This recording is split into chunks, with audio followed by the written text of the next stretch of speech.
good morning, everybody. Happy Saturday. Morning. Can everyone hear me okay? Yeah. Perfect. Oh, okay. I just thought I heard an echo. Yeah, so we're glad to be here. It's Saturday morning. I got Anjanette, who's been helping out with the stream. And then we got the legendary man himself, MOZAMBONI. Mo, how you doing? Excuse me. I have been better, but I am very glad to be here. I have actually been looking forward to this. And anybody that's been around me for more than 10 minutes knows that I am not a morning person, but I am here, baby. I am here. I am ready to rock. So I apologize if I sound a little, I did not get my Energon cubes this morning, so. Oh, shame, man. Well, I'll have to find some for you. See if we can make some. Yeah, let's take over an oil rig. I figure that's the best way. You know what? It's funny because I was actually looking, because on part of my cutting and my diet, I make no sugar jello.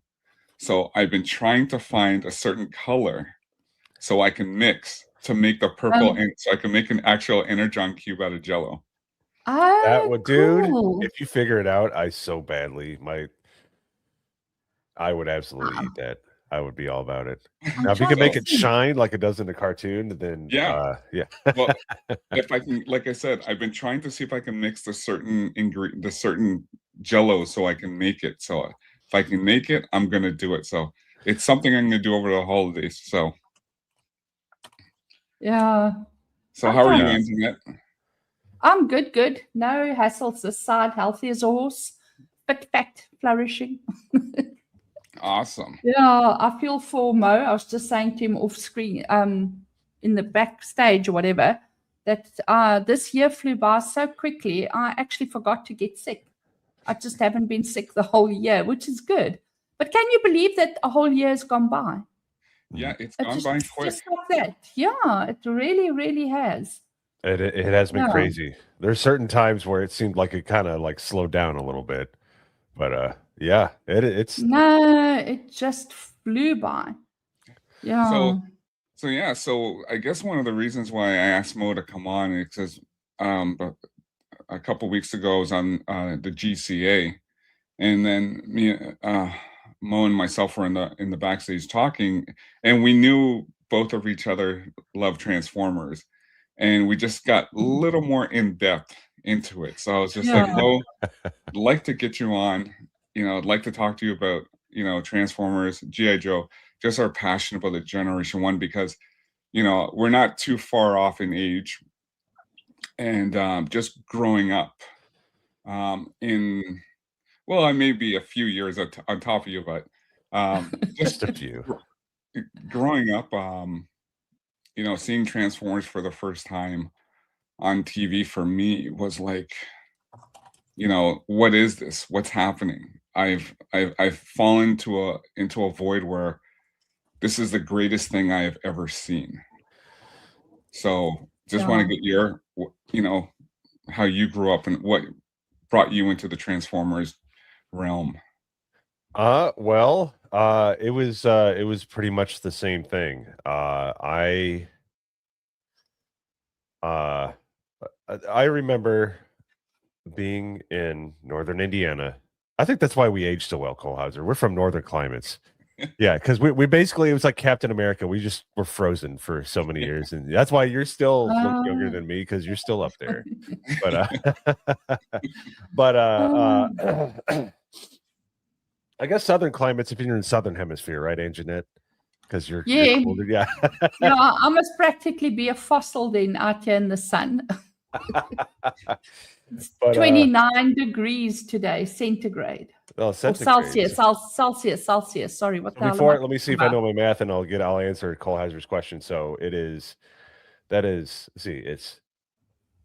okay. So times 2, 36. So wow, what is it, like 90 something down there? Probably. Yeah. Okay. Woof. Yeah, probably. Yeah.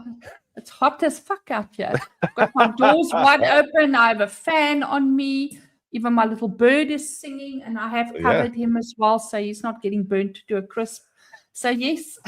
So, but anyways, to answer your question, I remember 1985. I was 5 years old, and I just remember it was amazing. It was absolutely amazing, and that was like, He-Man was my first foray into like that type of cartoon, and He-Man was such a trailblazer in that area. But then when I saw, because I remember listening to records of He-Man and following around along in the book. You remember those, the follow Yeah. along, read alongs? The little record, the 45s. Yeah, yeah. You put it on your Fisher Price, your little Yeah. tan Fisher. Oh, geez, dude, we are old. And you put them on there and you read along with the book, and you're like, oh, okay, that's pretty cool. And then He-Man was cool, but it laid the groundwork. It's like anything else. It just tried to figure out which way to go. Transformers is like, yo, hold my Energon cubes, I got this. And the first time I saw a Transformers cartoon, I'm like, I am hooked. I just remember loving the cartoon. I loved I loved Bumblebee, as we all did, but Optimus Prime, because my dad was a huge dude. So like I kind of felt the vibe of Optimus Prime. I was in love with Optimus Prime because he just walked around and nobody tried to give him any guff. So Yeah. I loved that cartoon so much. So for me, Transformers came on when it first came on. It came on Sundays at 11:30. So I remember, came on Sundays. I hope. Oh, am I echoing? Oh, so I hope everyone doesn't hate me for saying this, but so my mother used to take me to Sunday school.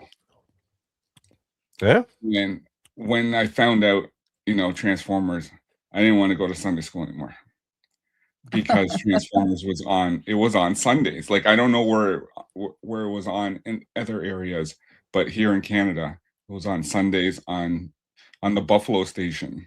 So I was like, I got into the words, you should be going to Sunday school, but I get it how some dads are like, it's football, this is my church time, whatever. But for me, I did not want to be a part. So it came to the point where it's like Sundays was like my day, even though it was only for like 22 minutes, but Sundays was my day. So when Transformers stopped on the Sundays and then it moved to weekly, now I had another dilemma because I got to get home from school. Right. So Shame. so that was my first, going on, on this cartoon that I'm just falling in love with. And, the first thing I asked for was for my birthday, I wanted Optimus Prime, and then I guess a bit later I got Megatron. So those were my first two Transformer toys that I got. That's a good first two. I don't think you could do much better than that. So now the thing is, I still have them. I don't have the boxes because like all parents, especially moms, they want to throw stuff out. So what I had to do was I had to neatly cut the boxes into their pieces, and I put them onto cardboard. So I still have those to this day. Oh wow. Yeah. That's amazing. Oh. Did you want to catch up with chat quickly, Carl Hauser? Sure. I see Magnum Norris. I see Roland the Wretched's here. Awesome. Yeah, Roland, hi. Roland's hanging out. I'm surprised he's hanging with with these guys. He'll be hanging out. We got James. We got Magneral. We got Darth Beast. I think I saw Marianne. Marianne is there. Yeah, Patricia or Trish is here as well. Yeah. Welcome, ladies. Yeah, welcome everybody. So, Mo, what was your first Transformer? Well, we didn't have much money growing up in the I almost said my last name. I better be careful. I gotta wake up. In the MOZAMBONI household, So we had GoBots to start with. Oh, you know what? Let me go back. I did get a GoBot one year for Christmas. I got Dive Bomb and Spacey. I can't even remember the names right off the top of my head. I got whatever the main one was, the jet fighter. I have to look it up. Leader one was the leader of the good GoBots. Yeah, it's whatever the jet was, and I love that thing. I remember. And they were smaller and they were cheaper. That's why we had it. But my first one, I remember, I think I was 6 years old. I had Optimus Prime. Oh, nice. And I had the decoder on the back, and I used to take my little red piece of plastic. And I read that thing way too. I thought it was just top like technology. I thought it was so cool. Which if you go to like toy fairs and stuff, they might not have the box, but they cut out that decoder and kept it. Yeah. People did, yeah. So that to me was the coolest. So I would look on the back of my box, and I had my my Optimus Prime. I'm almost positive, because I don't think they would have gotten me anything else, because I was in love with Optimus Prime. Because here's the other thing: my uncle was a truck driver for Borg Warner, so like I was into semi trucks big time. So nice. Yeah. So plus they're cool, man. I mean, semi trucks are, and they're forever going to be cool. So. Yeah, I remember because that was the story I told Kohlhauser. So speaking of Optimus Prime being my first toy, so it's funny. It's funny too, because when I'm out on the road, or even when I was younger, when I start even driving around with my parents, or whatever, every time I saw a semi rig, the flat one, the first thing you think about is Optimus Prime. Optimus Prime, yeah. That was kind of the part, and I understand why they did it for the movie, because even that generation from 20 years ago. Once again, I'm starting to feel old. You didn't see the snub nosed, like but those were all over the place in the 80s. That's like all you saw. Yeah, you didn't see too many Peterbilts. You just saw a bunch of like Max and stuff like that. That were like, that was what we saw back in the 80s. So that was cool. Yeah. So anytime you saw one of those, you're like, oh, it's Optimus. Yeah, absolutely. But oh yeah, go ahead. No, go ahead. So this is what Kohlhauser and I were talking about in the back room at the GCA before we started, because we were talking about that, and I'm like, yeah. So when I was 6, I was like, man, I'm tired of living at home. So I got my stick and I got my bag that I tied around. 6. Well, I've always been a go-getter. I moved out when I was fairly young, I guess, like 21, but so I was 15 years a little too early. But I picked up I tied it up, and I think it was like a Superman cape. I can't remember. That's something Superman. And I tied it around a stick, and I was going to get my Optimus Prime, and I was going to run away from home. So no food, no provisions, no nothing. Yeah, I had Optimus. we've all been there. I had Optimus. So that was my love. That was Optimus was coming with. I also pulled that stunt once. I was also running away, and halfway down the road, my dad pulled up next to me. Can I give you a lift? Oh, you actually did it? Oh, I didn't. Yeah, no, I was just walking down the road. I'm cross, and my dad pulled up. He's like, "Can I give you a lift? Where are you on your way to? Let me help you get there faster." So and I guess one of the things we discussed, Mo and I, was Transformers the movie. 86, because I remember going to the theater.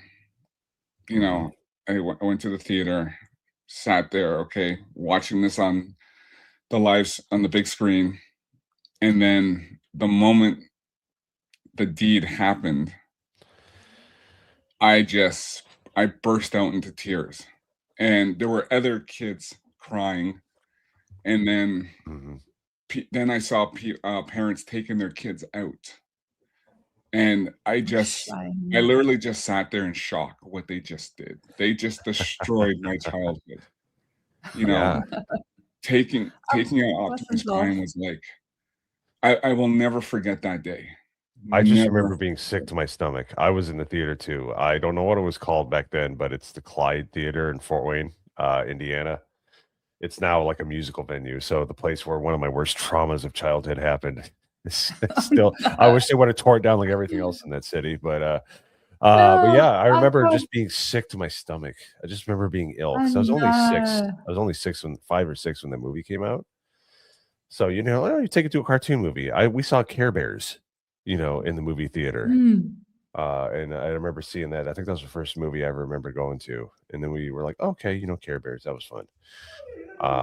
And we ended up we ended up seeing that. And I just remember, I still feel it in my stomach. It's like when Atrax freaking dies in the mud in the Never Ending Story. It's just like, it's just like, I just get ill. And we had to No, it's like rewatch it for the Monday hangover. And I'm just like, what are you, like, I was with Jay. I'm like, this is the torture. trauma. The It's, trauma. yeah.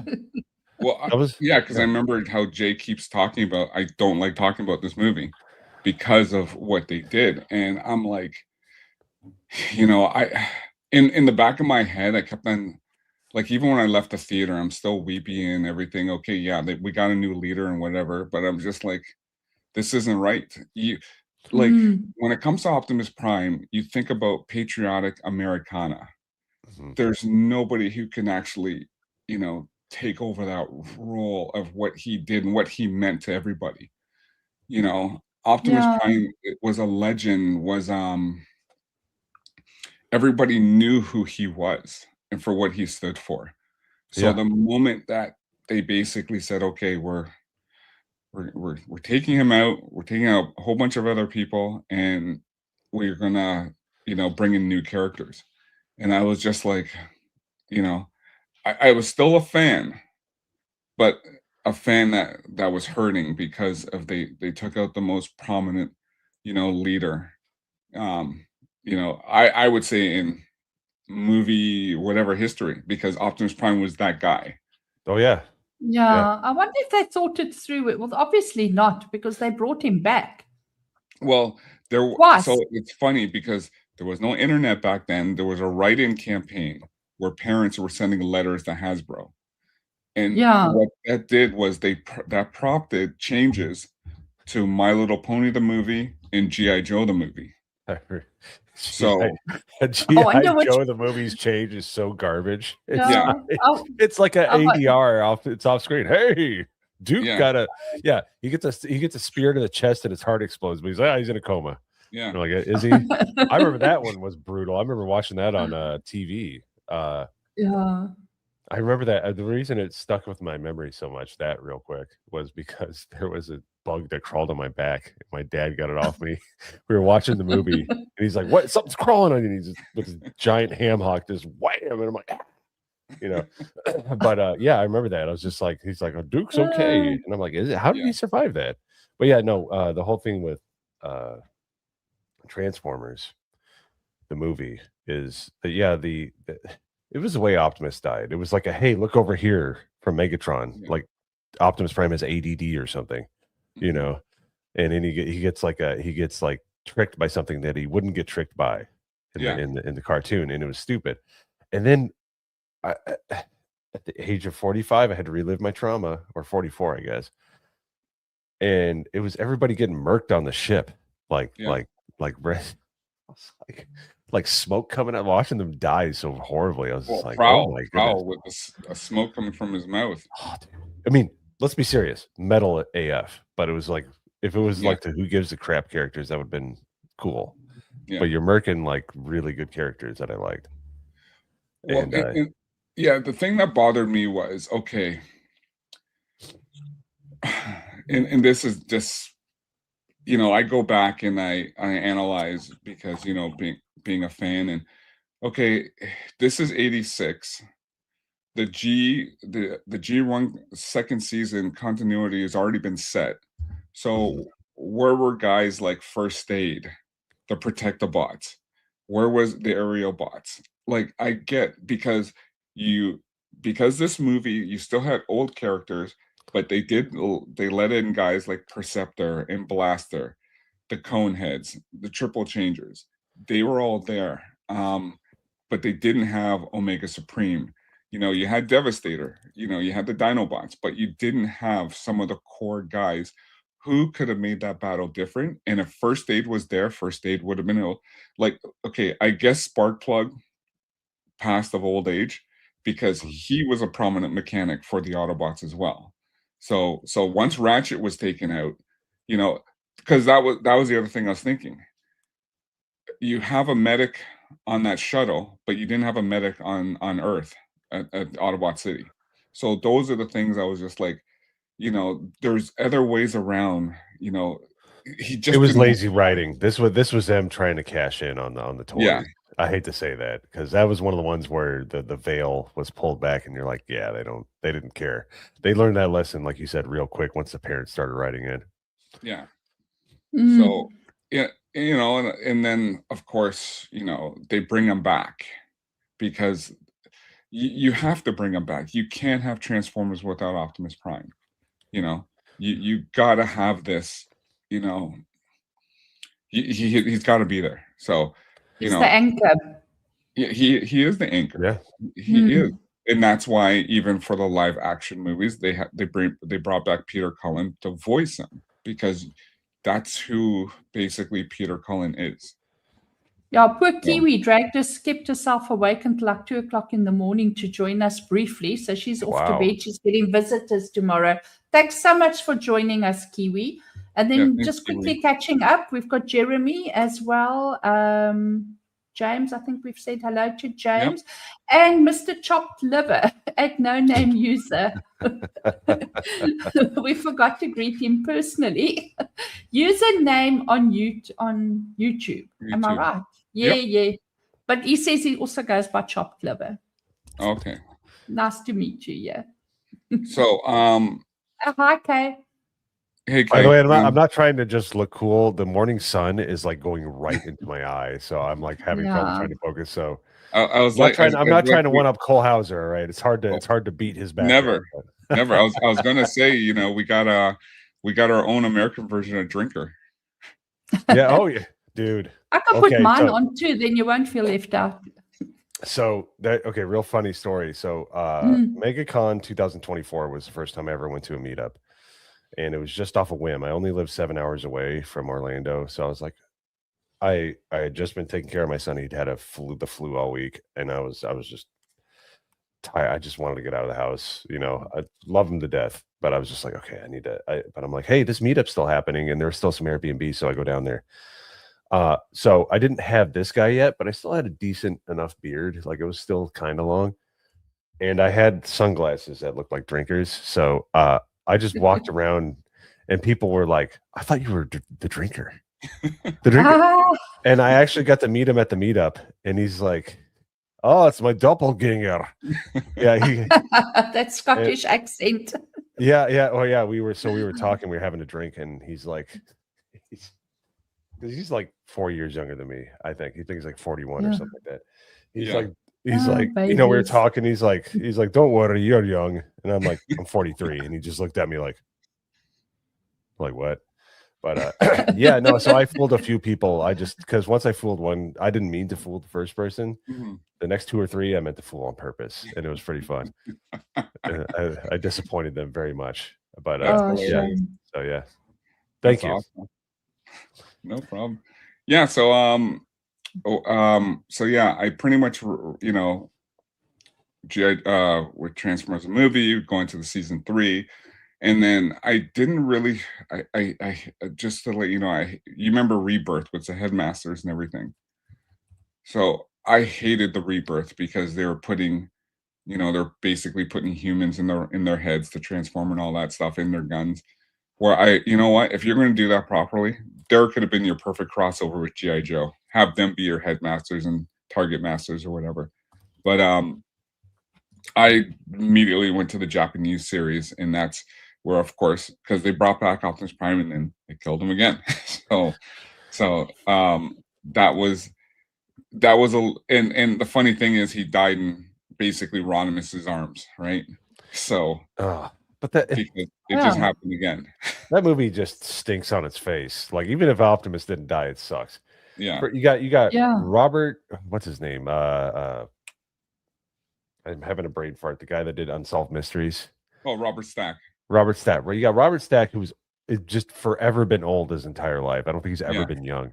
So he's gonna take over Peter Cullen, who was about our age or he was in his 40s because he's like 80 something now. God bless him. I'm so glad he's still alive and healthy. But then like he's a bumbling idiot through most of the movie. and then Hot Rod. You know, what was it? Magnum. I Ultra don't Magnum. even care about those two characters because they should have went away in obscurity. Yeah. Hated him. He was a bumbling idiot. Optimus is like, oh, you must take on the, you know, you must do this, and he's like, I don't know what to do for like the next hour. Yeah. And then Rodimus Prime finally takes over. So Optimus Prime can't beat Megatron, and he's a real bad, you know, makes a real bad choice as his successor. So we've totally destroyed Optimus Prime in every way possible in under an hour. That's why I hate that movie. It's not just because he dies; it's because they piss on his grave. Yeah. The writers just didn't, and I get it. It's basically a toy commercial. You know, the movie. Take out the old, bring in the new, right? Because I think, who was it? Rumble and Frenzy were the longest running toys that sold, like clear into the, I think right up to 88, 89. Everyone else was basically discontinued, taken out, brought in new, but the consistent was Rumble and Frenzy. They stayed, actually, no, sorry, it was Frenzy. Frenzy stayed right until like the 82, and sorry, until 88. So he stayed for the entire run. So, but yeah, toy commercial, you get rid of the greatest leader of all time, and then that was it. Tell me quickly, which Autobot was not supposed to die in the 1986 movie, but did anyway? Ooh, which Autobot was not supposed to die, but did? Yeah, I've got pop quiz questions here for expert level. Oh, geez. Yeah. Yeah. This is stuff for me. Yeah, which Autobot was not originally planned to die in the Transformers the movie 1986, but did anyway? So who all died? That should be able to narrow it down. Can I say Wheeljack? I don't know. I've just got the questions, not the answers. Oh, you don't have the answers? I'm talking to experts here. I thought you guys would know. We know. That's come on. Anyone in chat? Anyone in chat? I'm sick and I'm tired, and Cole Hauser's old as hell. All right. All right. I'll find out for you. I'll find out for you. Morning, Angel. I would. Well, if we can go back and just say Optimus Prime wasn't supposed to die. There you go. I'll find out. Orb says he mistook someone that was a server for Quarter Black Garrett. At one of the guys. Old Renaissance Boomer says he mistook someone talking about crossing. Yes, you think that's bad? I thought Quarter Black Garrett made it to the Wisconsin meetup at a local brewery. Whoops. Yes, it was the guy serving the food they had. That's funny. Yeah, that is funny. By the way, Quarter Black is amazing. If you've ever got to hang out with him for any extended period of time, Quarter Black and Mrs. Quarter Black are like the best people on earth. They're really cool. I got to hang out with him in Vegas quite a bit. Oh, no. Yeah, no, he's very, very cool. When I did him as, which Transformer not a G.I. Joe character did we do Quarter Black as Cole Hauser? But in the, which one did you pick? I hope it was Roadblock. That would No, it was someone with a red shirt. But I was so excited I was so excited I got his face right. And then posted the pictures and Quarter Black is geez, he's got 3 arms. Yeah, 3 arms. Well, I mean, considering how much production he does, I think he does have 3 arms. I don't think that's AI. I think that's just the honest to goodness truth. Yeah, shame. So we had a good laugh. I'm going to find out what the answer is to that other question quickly. I guess I shouldn't be asking. Yeah. So just to let you know, Mo, you've seen the Transformers conventions that I do, and Jay came up to the one we did here in Toronto, but we're also coming now back to Orlando. So in October. So Jay wants to he's thinking about he wants to do a live stream from the convention. And we're going to do some stuff with Geeks and Gamers too. So that's going to be a lot of fun. So, there you go. Oh, yeah, you must stream some of that. It was Wheeljack, by the way. I got it right. See? Wheeljack is widely cited by production staff and historians nogal as not being on the original kill list. His death occurred due to late storyboard and pacing changes. By contrast, characters like Ironhide, Prowl, Ratchet, and Brawn were explicitly planned to die from the word go. Mm.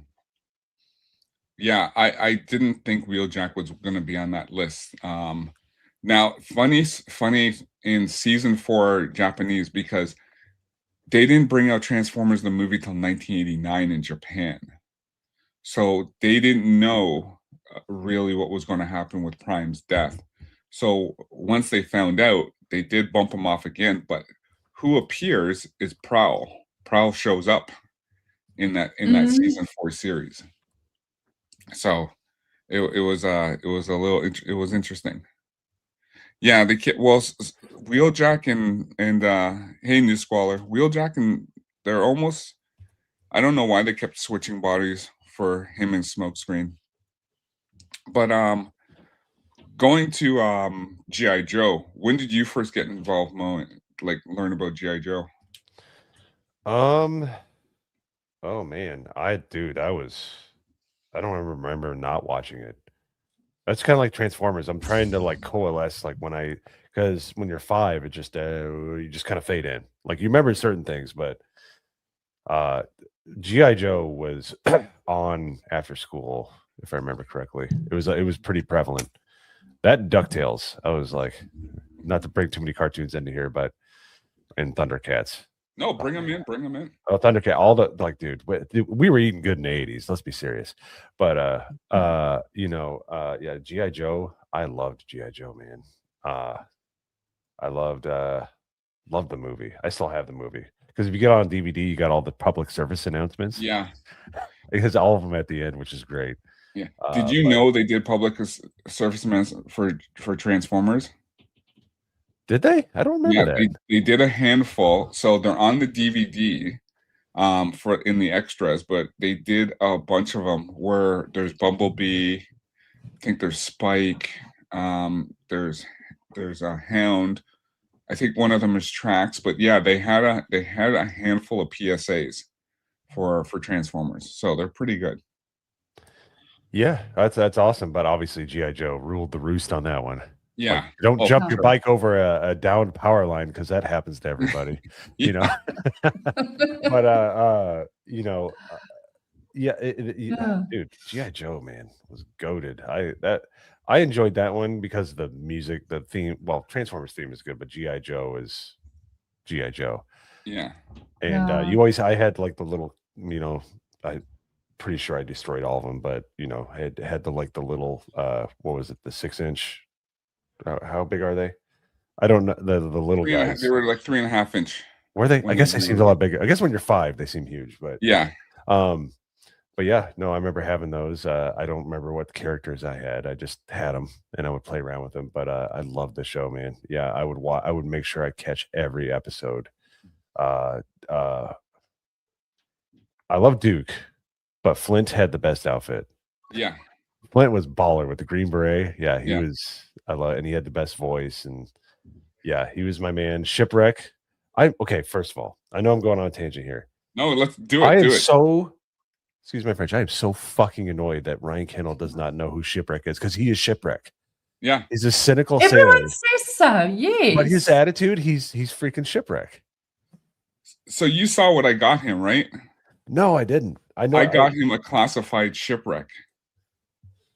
Because I said to him, he's like, "Oh, look what I got from Kohlhauser. I got a GI Joe doll, Shipwreck. He has a parrot named Polly, and I was like, hold on a second. Shipwreck is a chief petty officer.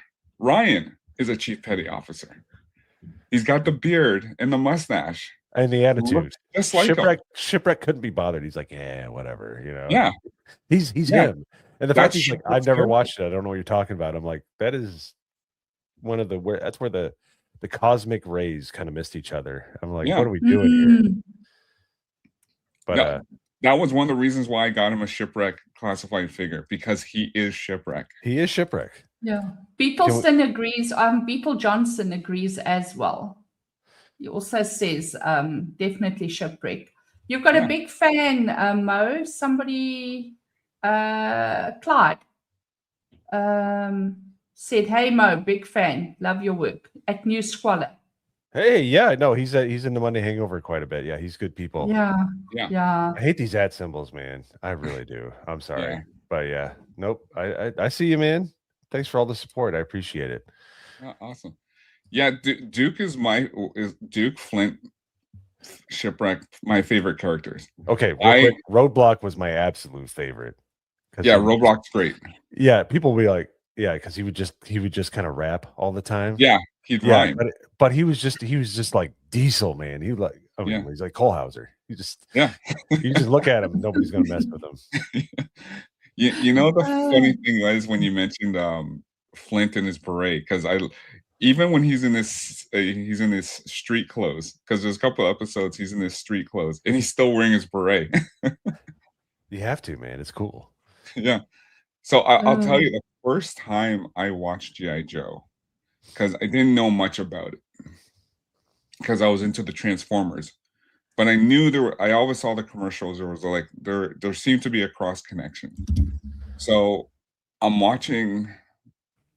It's a Friday night, and Friday night on the Buffalo station, which eventually turned to a Fox station, they would show these action movies, right? And they would show like Good, Bad, the Ugly, Missing in Action, just whatever. Nice. So Friday night, I'm waiting, and then all I hear is, "Tonight we are showing a GI Joe movie." I'm just like, "What's this?" So I'm waiting. It starts up, and it's actually the 5-parter of Pyramid of Darkness. So when they introduce the Crimson Twins, they introduce a whole Quick Kick, a whole slew of characters. So Alpine Bazooka, Footloose. They just put in a whole ton of characters. So I'm watching, and I go to this also because the first commercial they played, and like I said, it's a Friday night, like 8:00. The first commercial they played is the toy commercial for Omega Supreme, and that's when I was like, okay, I got to get this figure, got to get Omega Supreme. And I remember because I was recording this movie too, because I threw in a tape really quick, started recording it, and then I remember I showed it back to my dad and I said, listen, can I get this? Now Omega Supreme back then was $42, but my dad was like, it was too expensive, can't buy it, you already got all these other stuff. So I had to wait like years, I think a couple of Christmases before I finally got it. But that's when I pretty much fell in love with GI Joe, when I saw the pyramid. The scene where Shipwreck and Snake Eyes were going into the bar and they were breakdancing. I don't know if you remember that scene. No, I don't. I need to. It was awesome. I need to look this up real quick. Yeah, it was awesome. So that's when I fell in love with GI Joe. And I basically just watched them in around, and that's why I found a lot of you guys, because I found Jeremy because Jeremy loved GI Joe, as was into the Transformers, and that's how I found a lot of you guys. Yeah. So, tell me quickly, what was the original code name of Snake Eyes before it was retconned in later media? What do you mean? Yeah, what was the original code name of Snake Eyes before it was retconned in later media? Am I really testing you guys today? I don't know, but I just saw the scene, and even the dog's dancing in that scene. Yeah, Timber. Timber is dancing. Snake Eyes was going to get it, man. Yeah, I don't know. I think everybody says he's got blonde hair and blue eyes. The way he's moving, I'm not sure. You're saying he's black? Huh? You're saying he's black? I'm just saying, if he's not, he's from the hood. So. I don't know that one, Anjanette. Commando. He was just Commando. Oh, no. Okay. His MOS is Commando. Yeah, but originally it was just a working code name, Commando, before they actually named him. Probably as he became more popular and more integral to the story, they thought they better give him a name. Because in the original season, when the GI Joe. It was the mass device. He was Mm. there in his he had a different suit, and then that's when he met his wolf Timber, because Timber was caught in a bear trap in Snake Eyes released Yes. him, but Yeah. he was always known as a commando. Now they changed him over to a ninja, which, you know what, they can do whatever, that's fine. But to me, he's always been a special forces commando. Hi, Release the McCracken. Robbie's here as well. Favorite Cobra character, Mo? Favorite Cobra character. I had well, if we're talking about ones I was attracted Well, you can to, say you can mention Baroness. if you like. I ended up marrying Baroness, I think. Uh-huh. Long hair, long brown hair with glasses. It's that's a look I can get with. But anyways, yeah, I loved her. But if we're talking, dude, Cobra Commander was amazing, and I'm talking about Chrome Dome. I don't know, the one with the clan hood. I'm not so down with, but if we're talking about favorite character, Sergeant Slaughter, man, back in the day, I was a huge. There's a picture of me wearing the vinyl mask, you know, the one that you couldn't breathe through for Halloween, with the totally not chemical filled pants and outfit. But yeah, I love Sergeant Slaughter because I watched wrestling with I watched WWF all the time with my dad. So like Sergeant Slaughter was my life. I loved him, and he's so good in the movie. Yeah, because he takes Nemesis Enforcer and dog walks him. Yeah. But I like Sergeant Slaughter too. Like in the movie, he was great. My favorite Cobra, I gotta say, so I love the Crimson Twins. I just think their story, it's funny, their story, because they're mortgage brokers by day and terrorists by night, where they have this legit properties management company, you know, that, you know, they can't really, the GI Joe or the government can't really do. You know what? You can laugh at that, but we have Kane the wrestler who does the same thing.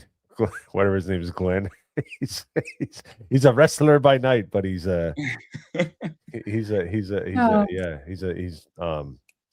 like a mortgage lawyer or something. So weird. But I was a mortgage broker as well as part of my practice. As one of the this was the 80s. I offered. Well, this was the 90s, early 2000s. Oh, I meant like in the 80s. Yeah, Jem. Yeah. Jem was she was a rocker by night, but she was a businesswoman by day. Yeah, with a smart outfit. You know, you had to wear two hats because it was the 80s. You know, you had to be you couldn't just be one dimensional. Yeah, you had to be doing something. Firefly was one of my favorites because everyone, like, even when Cobra Commander would say Firefly, and you know, he would always say, "Don't use my name." Destro was cool. I like Destro. It's funny because I know the voice actor, Arthur Burkhart, black guy, who voiced Destro and Devastator, and he did Stalker and a few others, but you always wonder his mentality when he was always telling off the Baroness. Yeah, he's got to be black. So it was pretty funny. But Arthur, I met him many times. He's a good friend. So he comes down to a lot of the cons. I know I think he's going to be at the LA Transformer convention. So, favorite Decepticon. Favorite Decepticon. Man. I liked Megatron, obviously I loved because he's so cool. He's such a trash talker. I love trash talkers. But if we're talking about like cool, I always liked Soundwave. So mainly because I remember either I had it or so I knew somebody had it, but I remember I always get the name wrong. Laserbeak, whatever his name is, the cassette tape that flew out of his chest. Yeah, Laserbeak. Dude, Laserbeak was cool when you had it in real life because it was the size of a cassette and you could like it was. So the cool factor of actually holding it, because that factors in when you're our age, is like that was cool because we had cassettes, but to have one that could turn into like a drone basically before there was such a thing. Yeah, I would say real life was that, but Megatron. I'm sorry, I like the bigs, man. They had all the attitude. I'm coming around on Starscream though, because Jay was like, I love Starscream, and then after I see him in the movie, even though he was done dirty, he's like, oh, how it pains my heart. He just throws Megatron. Yeah. So Well- I'm coming around on Starscream in my old age, but Megatron was fire. Megatron that turns into a gun, by the way. Yeah. Right Yeah, there. yeah, I know that. I've learned that as well. Just as a matter of interest, what was the name of Soundwave's original cassette minion in the Japanese continuity? What, Buzzsaw? I don't know. I'll have to find out. Yeah, there's a whole bunch. I'm hoping you guys have the answers. Yeah. Mo, I'll tell you because so the voice actor Chris Latta was Starscream and Cobra Commander. So you would always, if you listen to totally. Yeah. I don't know how he kept up that voice. Yeah. It sounded like it hurt. Yeah. Yeah, go ahead. It was Condor, the Japanese name for Laserbeak. Yeah, That makes sense. that makes sense. Because Optimus Prime's name in Japan is Convoy.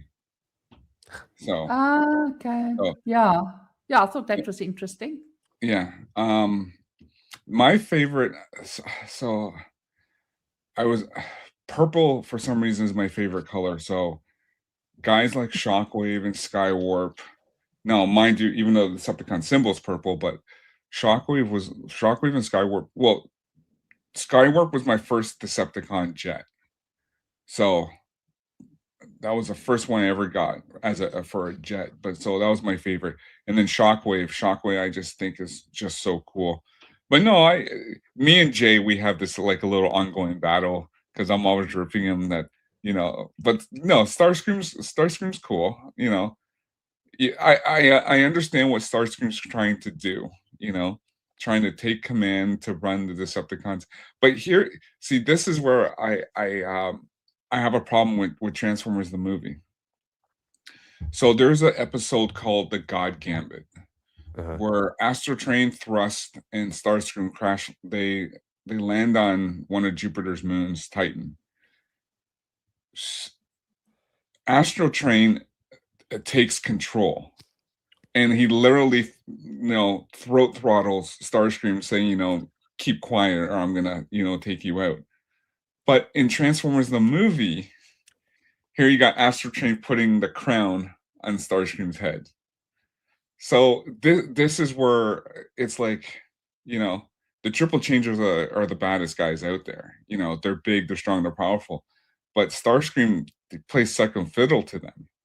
So this is where the whole writing just goes off, because there was just like so many different, there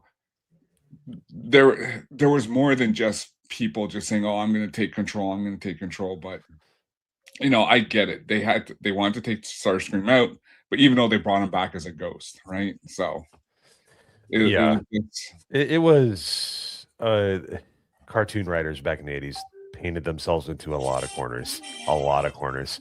Yeah. Yeah, it just bothered me. Like you can even go for GI Joe. Who's that? Hold on. No problem. Even for GI Joe, I hated the fact that they made Shipwreck a comic relief character in season 2. I did not like that at all, because there was an episode called "The Most Dangerous Thing in the World," where Shipwreck, Daltone, and Lifeline were given command ranks of colonel, and they knew it was a Cobra ruse. But it should have made sense, because Shipwreck's not in the army; he's in the Navy. Yeah. So he should have been a captain.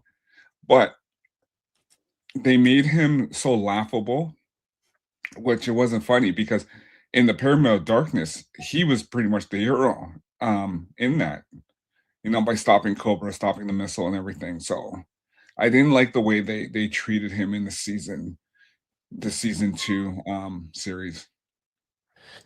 Yeah. And this was the thing. It was hard to follow storylines back in the day, because network executives, when they get your after school viewings of GI Joe, Transformers.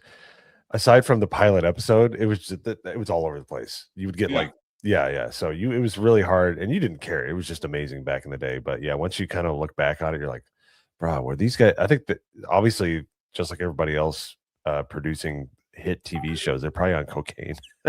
Yeah, that's Some of true. the storylines, you're like, ah, man, this guy was high. What, You know? what were they smoking?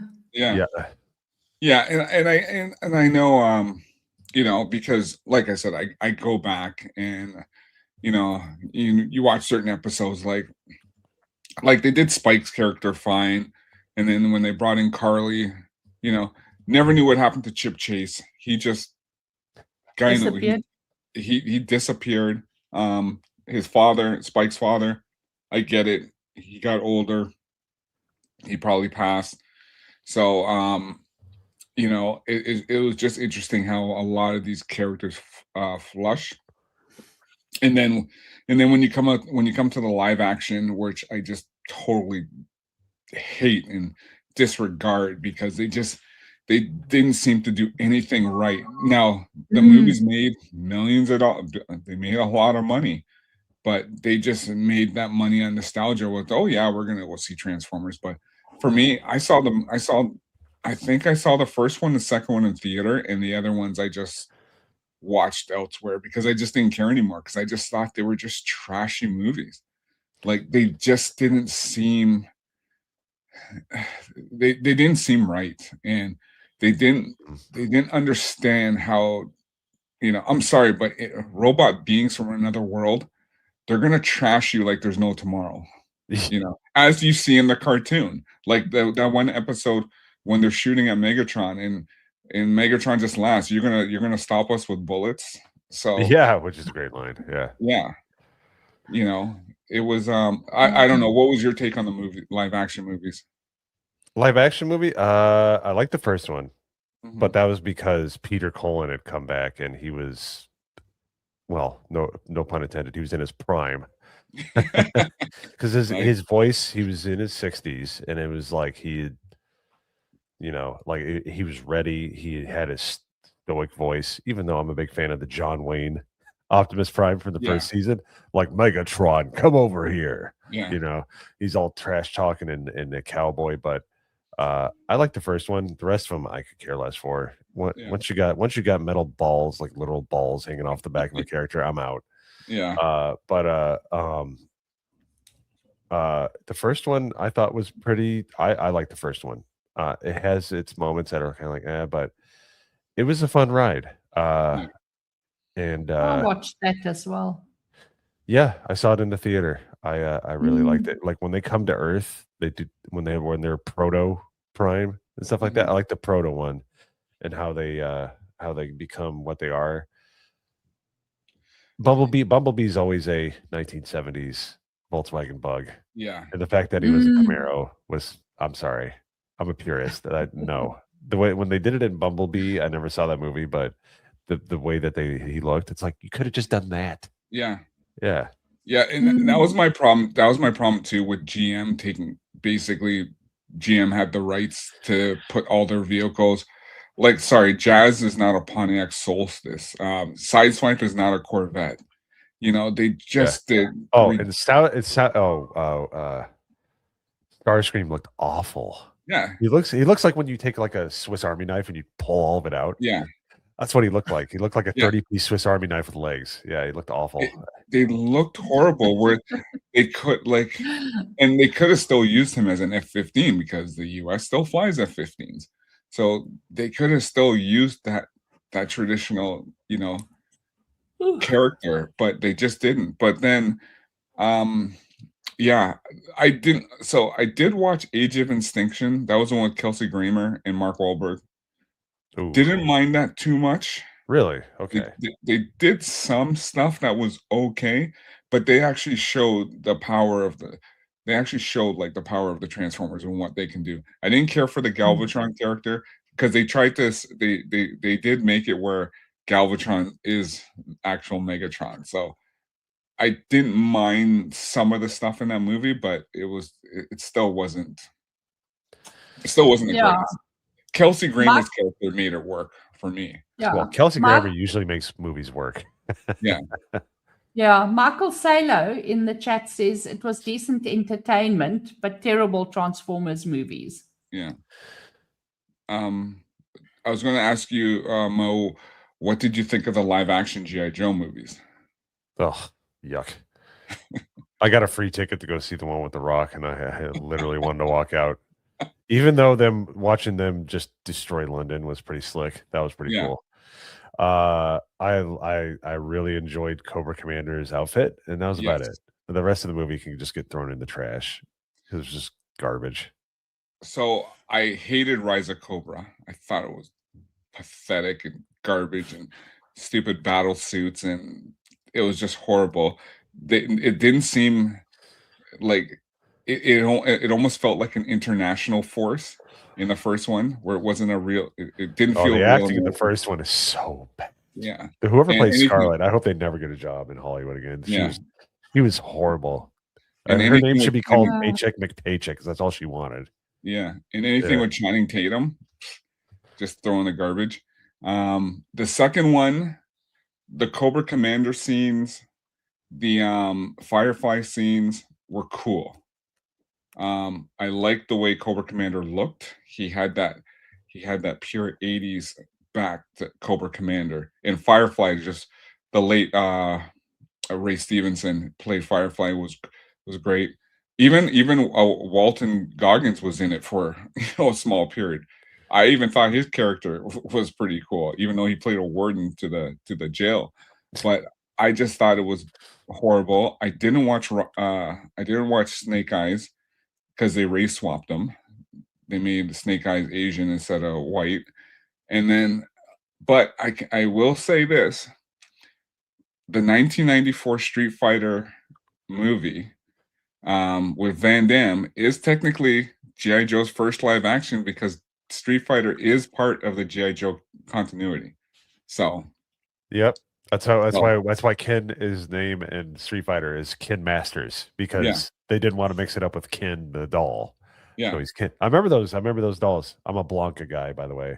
And if you come at me in Street Fighter 2, I will destroy you. All right, I'm a top level fighter with Blanca. I destroy people. The other later games, not so much. But yeah, that was cool. I love that movie, by the way. I was always a Guile. I was always into Guile. I like Guile's character. Oh yeah. Well, plus his theme music was the best. Yeah, that's why it goes with everything. No, exactly. But yeah, I know they're looking at doing a crossover G.I. Joe Transformers live action. I can care less for it. The only crossover I'll still recognize was in season 3 of Transformers, where you had that episode of Cobra Commander, who was in it, and then Flint and Lady J's daughter, Marissa Fairborn, plays a prominent role with the Autobots in season 3. So I don't care for crossovers. And like I was telling the chat a while ago, where the My Little Pony movie was supposed to have a crossover with G.I. Joe. Shipwreck was supposed to be a contact in that until they scrapped it. So all I can think of is Ryan Kennel and My Little Pony Land. That would have been great. I can only imagine that would have been funny. That's probably what it would have been. Oh man. Yeah. Somebody needs to explain this to me. Brimstone says, "I will distract you with unboiled potatoes." Okay. So my last name is Irish, very Irish, and I on Monday hangover for St. Patrick's Day, I had to defend my people's food, which we boil everything. Put cabbage, carrots, and potatoes in a boil, and you put some salt in it. You put it next to some corned beef. It's amazing. So ever since that day, that was like 9 months ago, this little Brimstone, I love you. This little shit over here has been talking about boiled potatoes for the last 9 months. So he's always got to talk about it. So he's taking shots at me. All right. And by the way, is it O'Reilly? O'Reilly, is that not the most common Irish name? No, it's not. There are I don't want to get too common, but it's an Irish name. But not O'Reilly. We don't have an O. A lot of the Irish people that came over to America dropped the O in the Mick and all that stuff. Believe it or not, even Kennel, it should be McKennel. So, yeah, it should be McKennel. Mine would have had an O with it, So because the Irish were persona non grata. They didn't get jobs here. They were as they say, we were the original Mexicans. And like we worked and nobody liked us. We couldn't get jobs at places. Yeah, it was very, very You were established scum history. of the earth. You were the We were, scum of but you the know earth. what? We also reproduce like rabbits. So It's the Catholic side. oh no, actually a Protestant, but we're still Anyways. Mo, so have you because I know you said you have a little one and stuff. So do you still have anything in your collections or is this something you still do or that's past? I don't collect really because I destroyed everything. Like any good GI Joe owner, they all met their demise, whether it be a WD-40 and a lighter, so flamethrower, or we would put them on top. My friend, their family was. I haven't talked to him in like decades because we kind of went our separate ways. But he had so many cans of soda. We would shake them up, put the GI Joes on top, and shoot it with the BB gun so it would explode. We would go on the put the GI Joes on the road and slam our brakes on our bike on it and drag. None of our GI Joes survived, and if they did, they got donated. So I don't have those anymore. I wish I would still have my Optimus Prime. I think those were donated. We always donated. My mom would make us donate toys to charities and stuff like that, like March of Dimes and things like that. Oh, which, man. in all honesty, but at least some of my toys got a second life. I would be a villain in a Toy Story movie, I'm sure, from how I was in the 80s. But don't have that anymore. But I do pass my love to all those things. My son's seen G.I. Joe the movie. I'm a good father, so I've shown him Transformers the movie, but he's seen G1. Transformers Prime, although the animation wasn't good, the lore was really good in that movie. And Ratchet was done correct. Ratchet was awesome in Transformer Prime, the cartoon series. Like it was really good. No bad messaging. It was all about, this is before all the nonsense happened because it was like the early 2010s. Yeah. So it was really good stuff. So he was really into that. He loves Transformers and stuff like that. He's a big fan of Optimus Prime. So yes, I've passed it on to my child like any good 80s dad. So but and I guess it brings good feel to you because you have someone who's who's watching and looking at stuff that you grew up on. Yeah. But the other thing is there's nothing really all that good out right now. It's starting to get better, but it's just like, even if, let's be serious. I don't want to get into the pop culture kind of politics thing too much, but I'll touch it here for a little bit because it's been brought into our world. Even before all that, the reason that all this woke nonsense happened was because creativity was crap. I mean, we got the Transformers sequels movies and they suck. I'm sorry. It was all there's lack of creativity, so it was rife to be taken over. So everything that we grew up in the 80s and 90s and early 2000s was vastly superior to anything they have nowadays because these were all original IPs. Transformers did not exist. Yeah. G.I. Joe didn't exist. This was the creativity of a group of a bunch of wonderful people at Hasbro, that made this stuff. And then wonderful people who made the cartoons and then took the ball and ran with it. So I would still show them that stuff anyways. I show them movies like The Goonies. I show them movies like Indiana Jones. It was like I said, we got spoiled in the 80s from all these wonderful IPs, wonderful movies that were fresh and creative and stuff like that. That it's still worth passing on to our children. So, but as far as Transformers and G.I. Joe from the 80s, you can't teach better lessons than what came from those. Yeah. Be a good person, be a strong person, stand up for what's right, even if you might get destroyed. Like it's like, be good in the face of Cobra Law. You must fight back so they do not gain control of the BET. They never, and that's the one thing about the 80s, Transformers, G.I. Joe, and some of the others too. They never pushed it in a way. So there were episodes where Scarlet and Lady J took command, but they never. It's not like they forced it because they were competent fighters. Yeah. You know, they Yeah, didn't they were there force by merit, not because they were trying to send some Exactly. message, like, you know, and they weren't sort of gilding the lily too much and putting Yeah. too much emphasis on it. It just evolved naturally. Yeah, because GI Joe was America's top secret, you know, fighting force. They brought they brought the top people from the Navy, the Air Force, the Marines, the Army, the Coast Guard. They brought all those people into one to make this one, you know, unit, you know, and it was on merit. It wasn't, you know, yeah, there were a handful of female characters, but the one thing I hate that I didn't like is in some of the IDW comics where they literally just race swapped or gender swapped characters. Like they did it with Doc, they did it with Dial Tone, they did it with Heavy Duty, you know? So it's like, why? They had prominent female characters in G.I. Joe in the 80s. Dude, Lady J with her bow and arrow. She was and they knew that the kids, the older boys liked them because they would do some little thirst stuff like where Lady J's like I'm a little too big for my britches. You remember that episode? Yep. I remember that because I'm like, I'm feeling something funny. Like because she just had like Scarlet was cool and she was interesting, but like Lady J was just like she just had that kind of like that like confidence that you just like as a guy, you're like, I like that woman. Like I want that kind of attitude. I want a woman that's like knows what's up, and she knows that could because she'd stay fresh looking. Yeah, she'd put one right here, like she zero you in and take you out if she wanted to. Yeah, and that's what I liked about this character. You know, Cover Girl. I don't know what, you know, like she played a bit of a role in. You know, I remember when one of the episodes, Shipwreck tried to get fresh with her, and she just slapped him, and he got the point. You know, he got the point.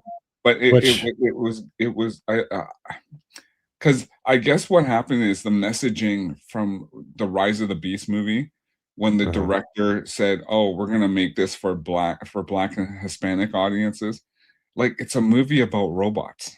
That's all I care about. I don't care about this DEI woke messaging that you need to now take over my childhood, what I loved, when I grew up with, you know. And that's the thing. That's the thing I hated. And that's always the problem with the IDW comics because they destroyed a lot of the lore, a lot of it, you know. Yeah, well, good storytelling always rises to the top. It will always survive. So yeah. Mo. Nerd Slap wants to know: are you streaming from the sun? It feels like it. Don't worry. I don't stream in the morning ever. Even though this is fun. This is a change of pace. I'm very much enjoying it. But I really got to hang up my blackout blinds. They're like right here, just ironically laying on my other blinds, not blocking anything. They're still in the packaging. But I don't know. I like my vitamin D. I'm kind of digging this. All right. Yeah. Let me have this. Yeah, I said, it was just like, it's funny because Ryan always talks about you know, I used to stream on Sundays by myself. Now everyone's streaming on Sundays. So I only picked 8 o'clock Saturday mornings because you know what it feels like? And I haven't felt this in decades, Cole Hauser. It feels like when I would get up to watch Saturday morning cartoons. Yeah. I was like, got up, I'm like, man, I'm tired, but kind of excited. I've never streamed in the morning like this before. I'm like, and then we're talking about Transformers and stuff like that. Of course, you start off with Transformers, the movie, so we got to get the trauma out of the way. But now that we're talking about the good stuff, it's good. I like it. So, but you're not going to see the morning light hit this face too many times, people. So don't get used to it. Yeah, because I know Ryan wants to do a 24 stream, and I know it's not going to be 8 o'clock in the morning. So he's like, nah, it's got to be in the evening. Yeah, everyone's waking up now. We've got Mark Andre Roy. He's also just joined. Good morning, Mark Andre. Michael Salso. Chopped Liver is still with us. Yep. We got a good crew here. Got a good chat. You got 32 people watching, man. That's awesome. Yeah. Listen, have the 32 people slapped the like button? Have you all subbed? By the way, I just Yeah, subbed. I'm a bad person. What okay, I've got you want to know 29 likes. You want to know what, Mo? It's funny because I've been subbed on your gaming channel, and then when I went into yours, I was like, how am I not subbed here? But it was the gaming channel I'm subbed to. Oh yeah, the regular one has been around for like 14 years, just because I wanted to start watching AVGN and I wanted to save my playlists. I'm an old school YouTuber, but Nice. I mean YouTube enjoyer. But yeah, no, it's that one. I kind of put stuff out there. The last thing I did was a Dan Vask meme, and it still gets comments and views. It's like almost up to 7,000. It's you never know what's going to hit. But anyways, that name attracts a lot of views. Yeah. a lot of grandmas from Brazil.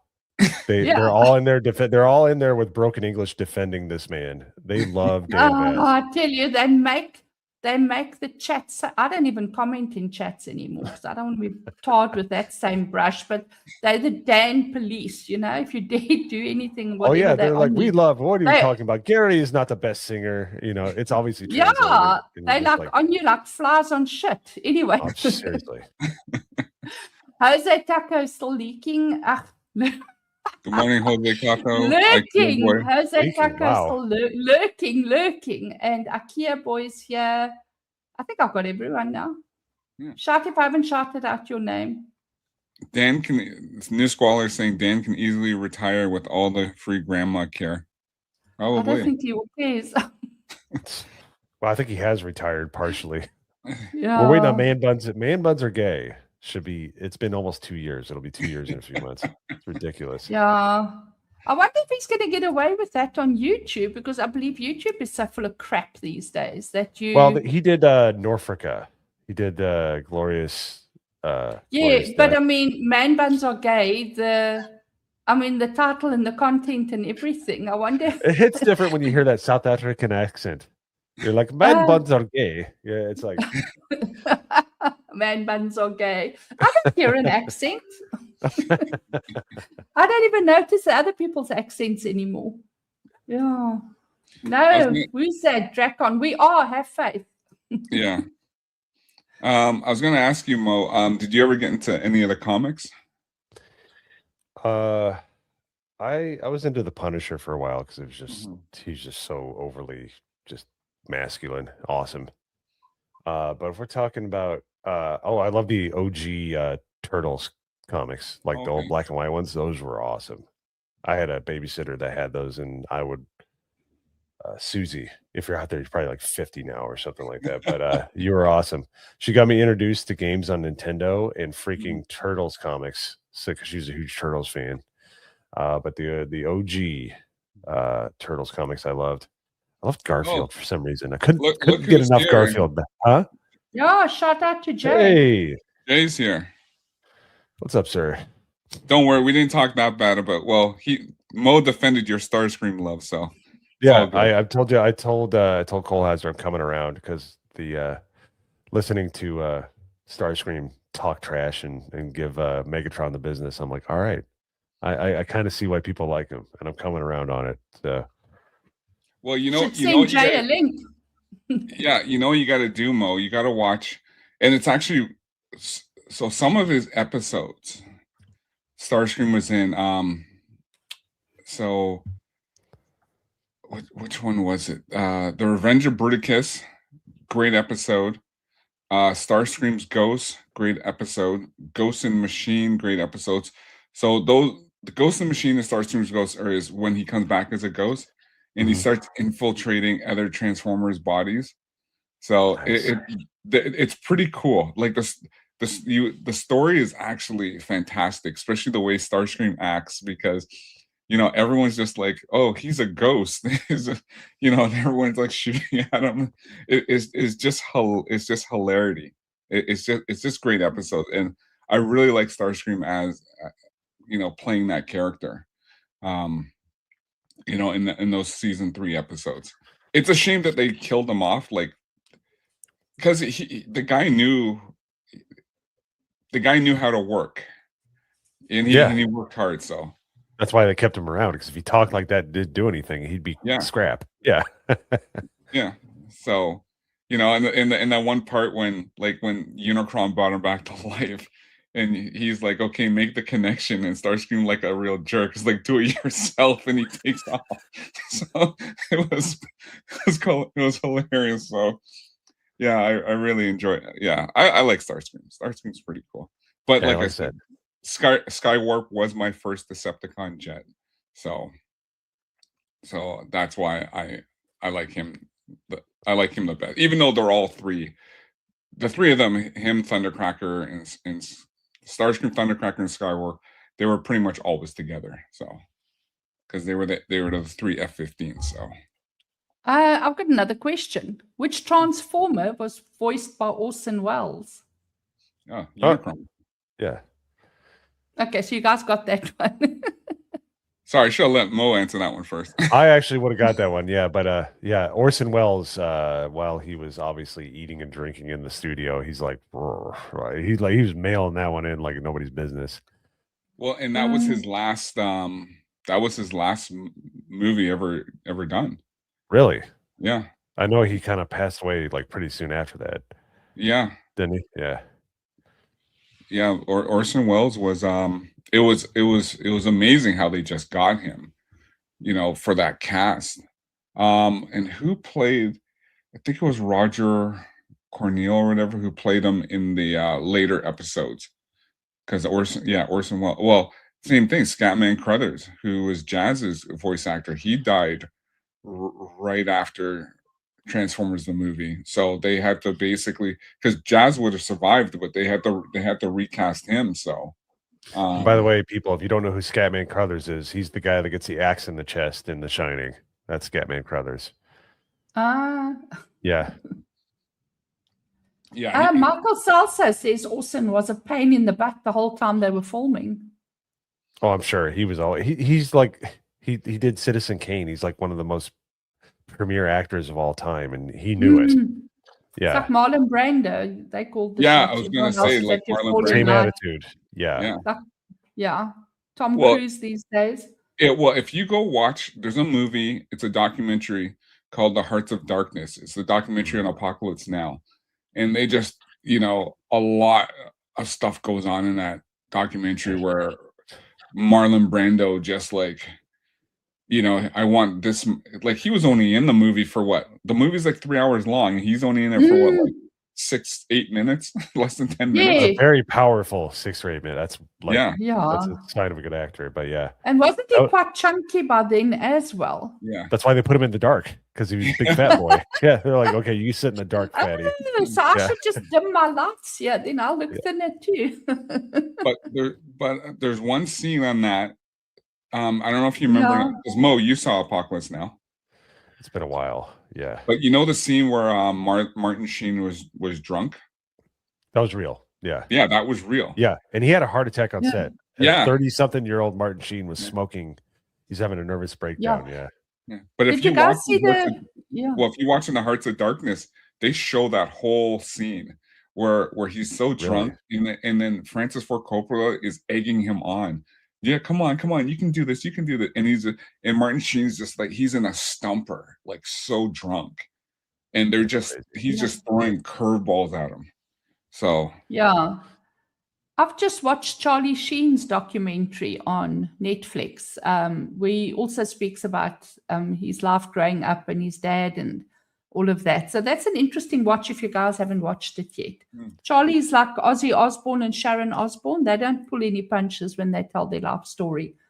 There's no like trying to make themselves look better. He just tells it as it is. Very interesting. Yeah.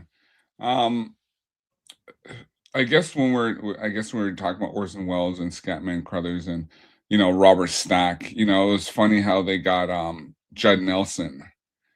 We've been actually trying to, for our Transformers Con, I think we're trying to get Judd Nelson for one of our shows. But it was an interesting cast how they did that, because in G.I. Joe the movie, you had Sergeant Slaughter, who played Sergeant Slaughter, and then you had Don Johnson, who played Lieutenant Falcon. So it was kind of interesting them getting Don Johnson to play that role. Yeah. Oh man, 1986 Don Johnson. He He absolutely was doing coke in the studio. I was joking about the people making the cartoon, but he was on drugs. He had to have been. There's Yeah. no way. Yeah. Yeah. no way. It was just funny. It's just like Don Johnson's in this, because when you go back and look at it and go, Don Johnson was in GI Joe, like Sergeant Slaughter. Yeah, I understand. And then they had Burgess Meredith, who played Mickey in the Rocky movies. But yeah, it was amazing how they just gotten certain casts to play. Like, and then if you go back into Transformers the movie, how they had they got Leonard Nimoy to play Galvatron. Which, it's funny because in the TV series they got Frank Welker to play back his original role. Not Megatron, but he's playing Galvatron now. Right. So yeah. Yeah, I never understood Frank. That was the thing that annoyed me about the movie. By the way, since you brought up Frank Welker, they said he sounded too old to be Megatron. And I'm like, are you serious? He did. Because I think he was a teenager. Yeah. No, Frank. What? No, I'm saying like the live action movie. You're just like, Mm. what are you talking about? His voice is timeless. Like, he sounded perfectly Yeah. fine. And they brought in the guy from Matrix. What's his name? Chad, help me out here. Play Agent Smith, the actor. Hugo Weaving. Yeah, Hugo. Yeah, so they brought him in to play Megatron in the movie, which I didn't understand. Like, you can bring back Peter Cullen, and you can't bring back Frank Welker to play. Yeah, they said his voice sounded too old. Yeah, and I heard him in cartoons like Transformers Prime, which came out a good few years after that movie, and you're just like, he sounds better. He's like he's like Peter Cullen. He sounds great. The if the age is a problem, or you think it's a problem, I disagree. I thought he sounded even better because he sounds more. And think about this: who's in the new Soundwave Robosen transformation toy? It's Frank Welker. They brought him back to do Soundwave's voice. So, and this is like now, not like what, 05 or whatever, when that movie came out. Mm-hmm. It makes no sense. Yeah, it was 08. It was when it came out. Yeah. Still, it's just like, dude, like, what are we talking about here? Yeah. So. What other series? Like, I also with with Transformers, GI Joe, and it's funny when you mentioned WWF wrestling, because at the same time I was watching that as a kid as well, because I think one of the first times I watched it, it was a Saturday, and I remember I saw Ricky Steamboat, and dude, I got to see him in person. He's awesome. Yeah. Well, not in person, but like at the Coliseum in where I live. He's when he was he's amazing in person. When he was at his prime in the 80s. No boots. He would just jump off the. Yeah. Okay. Go ahead. Yeah. Sorry. Well, no. Go ahead, because I was just because you bring back memories, because that's when I started watching wrestling back then. I was just like, oh my god! When I saw Ricky Steamboat doing these jumps and flips, I was like, what's going on here? This is when I got into the wrestling, because I actually went to WrestleMania 6 because it was in Toronto. And that's when Hogan fought Ultimate Warrior, and then I went to when we had the Maple Leaf Wrestling. It was still WWF, but it was Maple Leaf Wrestling. I went to a match here as well, so those were a lot of fun. So I kind of grew up watching like the wrestling, and then doing the watching shows like Mask and Gem and Cops, I never really got into the He-Man or I did watch Silverhawks, because I thought Silverhawks was pretty cool. Silverhawks was people sleep on that. That was one of the best intros of all time, by the way. Yeah, well, yeah. I love the intro music to that. But I used to watch the guy with the guitar. Yeah, Telly Hawk. Yeah, it was so cool. By the way, there was a retro toy con here in South Carolina where I live, and I got to meet the voice actor for Lion-O. Oh wow! Yeah, he was really cool. Obviously getting up there in age, but he was You can still hear the voice. Little, well, much older, but he was still there. So I got to meet him, and he was I can't remember the character's name, but he was the one that wore the cowboy hat. In Yeah, I can't Silverhawks. remember Yeah. his name either. I can't remember, but he was cool in the intro because he's just jamming on his guitar Yeah. and just yeah. So that was like a bucket list. Oh Like God, I got there's to- someone at my gate. I'll be back in a second. Yeah, See. no problem. Yeah, Silverhawks was cool. I liked. Did you ever watch Brave Star? Oh yeah, Brave Star. Yeah. Yes. Yeah. Yes, man. The yeah, Sarah that was Jane. Oh yeah, I see. That's the other thing they were like talking about. Wasn't Brave Star? He was Native American, wasn't he? Yeah. Yeah, and everybody loved him. He had Yeah. he had the coolest outfit. Yeah, it's like get out of here with that crap when you're talking about there's not enough representation. Dude, we had the head of cops. What was his name? Bulletproof. VP Vest, Bulletproof. VP Vest. Yeah, he was awesome. He's a black guy. Yeah, with a little Jerry curl right here. Yeah, a little curl at the top. It's crime fighting time. Yes, in a future time. Yeah, I love Cops. I thought Cops. I thought Cops was like one of that was a banger. The intro. I love the intro of Cops. Cops. Yeah, best female villain name ever. Misdemeanor. Yeah. You know who I had a crush on Nightshade. Nightshade. She was one of the black crooks. Let's see. You wouldn't get away with that name nowadays. Let's see, Nightshade. There's a lot of interesting comments coming from chat as well. Strength of the bear, speed of the puma. Yeah, okay. That was Brave Star. Yeah. Okay, that she's kind of got that what's her name? Gosh darn it. I'm drawing a blank. Yeah, she looks good. I remember her. Yeah, she's supposed to be talking Lana from Archer? Not Lana. I'm talking about a real person. The Peter's mom in the newer movies. She was in My Cousin Vinny. Wow, am I drawing a blank? She looks good. She's got those high cheekbones. I'm down with it. Yeah. Yeah. Good choice. Yeah. And then of course, Jem. Like everyone had a crush on Jem. Not Jericho, but her alter ego. I don't know. I like the Misfits. I've always been a punk rocker. Pizzazz was hot. Oh yeah. Someone asking, is it Marissa Tomei? Marissa Tomei. Wow, I was drawing a blank. Yeah, she kind of has that Marissa. She's so good in My Cousin Vinny. Oh God, I'm gonna watch that movie again now. That was just so good.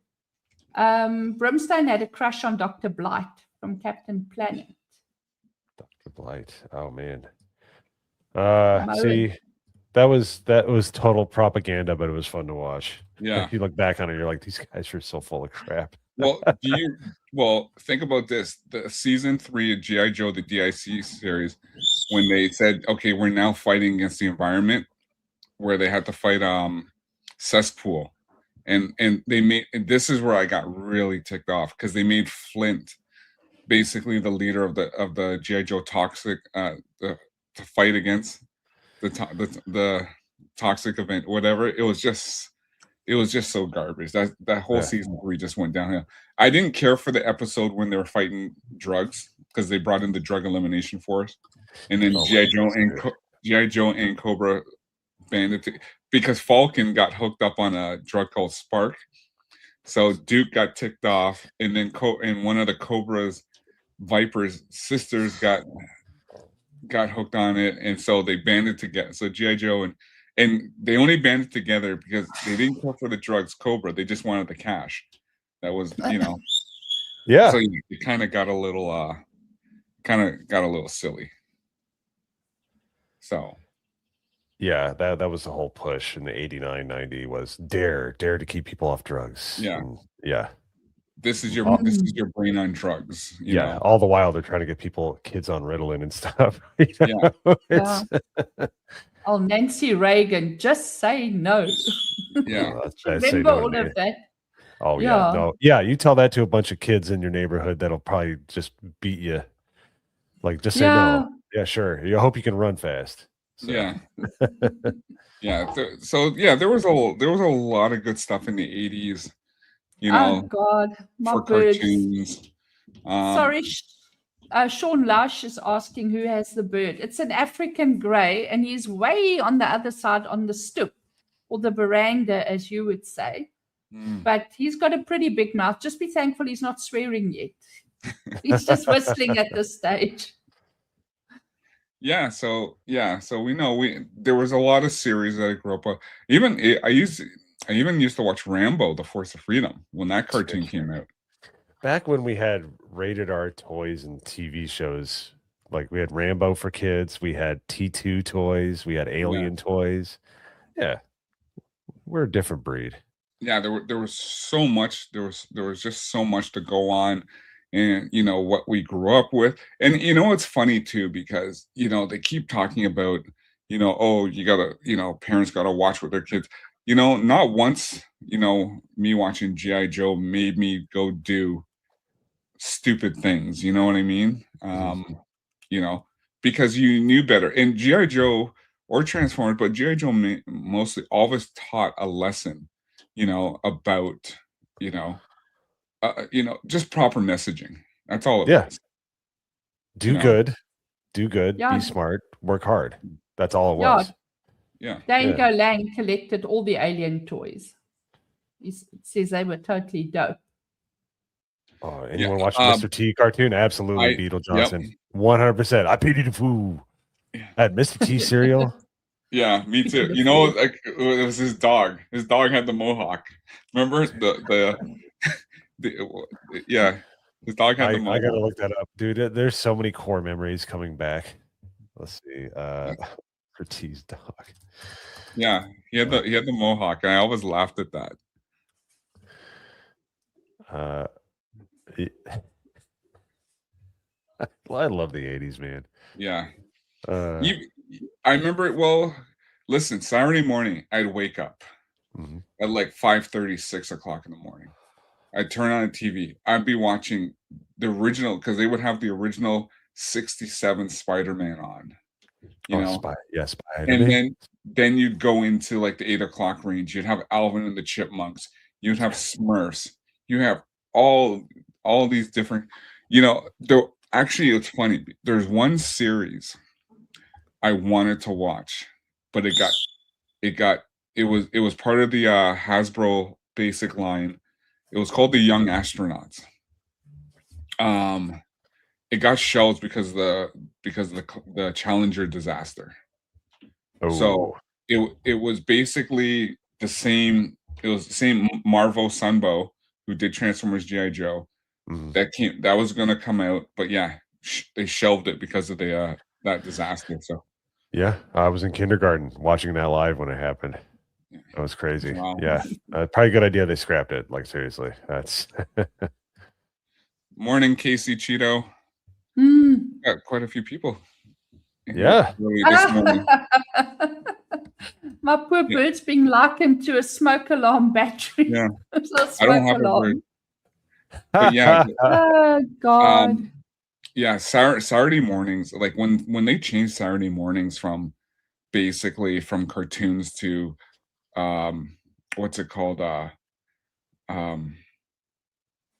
What's the word am I looking for? To home shopping network style TV, stuff like that. That's how Saturday mornings become, because it's paid programming now. Yeah, paid programming. Because cartoons would go from literally like from 7 a.m. till 1 p.m.